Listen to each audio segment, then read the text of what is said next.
How can a country take all the amazing research from its brightest minds and actually use it to solve its biggest problems? It's a huge question, right?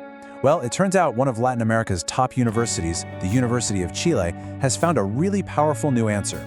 They're using AI to build a bridge between all that academic brainpower and real-world national impact. Okay, take a look at this number, 19,823. So, what is that? That's how many research publications the University of Chile has produced in just the last 5 years. It is a staggering mountain of publicly funded knowledge covering, pretty much everything you can imagine. But here's the problem. All of that incredible insight, we're talking papers, theses, big projects, it's scattered across all these different databases. It's basically a national treasure trove of information, but there's no map. There's no easy way for policymakers or even the public to see how all this research connects to the country's most pressing challenges. So the university set a really clear goal. They needed to align this vast ocean of research with their national priorities. The challenge, though, was figuring out how on earth you systematically analyze and categorize tens of thousands of documents to make that connection clear. To do this, they started with a framework that was already defined by Chile's own Ministry of Science. These are the 4 big-picture challenges the country is focused on solving. Things like, how do we improve social coexistence?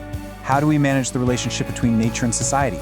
How do we create sustainable welfare systems? And how do we protect Chile's unique heritage? The goal was to map every single piece of research to one of these areas. Now, trying to manually classify almost 20,000 papers, plus all the new ones coming in, that would be an absolutely impossible task. So they turned to technology and built this really innovative AI-powered solution to do all the heavy lifting. And listen, this wasn't just some small side project. This was a major institutional effort. It was a big collaboration between the university's top offices for innovation and development, and technology and information. It's just a really clear sign of how committed they were to solving this problem at every single level. So how does this thing actually work? It's pretty elegant, really. The AI taps into all the research data, the titles, the abstracts, all of it. Then, using this advanced semantic analysis, it doesn't just look for keywords, it actually understands the meaning and the context of the research. And finally, boom, it automatically classifies each piece of work into one of those 4 national challenge categories. Okay, so building a tool is one thing, but proving it actually works, that's a whole other story. To really validate their system, the team decided to put it to the ultimate test, a head-to-head competition against a human expert. The task was pretty straightforward. Both the human expert and the AI system got the exact same set of 4,500 recent research papers. Their job? Classify every single one of them. And the results were just astounding. The human expert, working flat out, took 2 full weeks to get through the classification. The AI system? It did the exact same job in just 30 minutes. That's not just an improvement, it's a complete game changer for the entire process.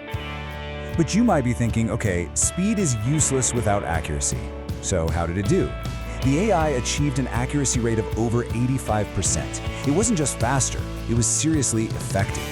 In fact, get this, it was so precise that it even found and corrected classification errors that the human expert had made, and it even provided justifications for its choices.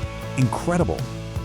An impressive test for sure, but the team's vision goes way, way beyond a single experiment. This technology isn't just a cool tool, it's really the foundation for a much bigger picture for the entire country. The plan is super ambitious. First, they're going to process all 19,000 plus publications at their university and set the system up so new research gets classified automatically. Next, they'll extend the tool to other universities, creating this unified map of the country's research. And the ultimate goal? For this to become a strategic tool for national policy. Just imagine a government that can instantly see its research strengths and gaps before it makes big policy decisions. That is the power they're building. This whole project just reveals a powerful new reality. By using AI to intelligently organize information, we can make our collective knowledge more accessible and more impactful than ever before. It really leaves us with a critical question, doesn't it?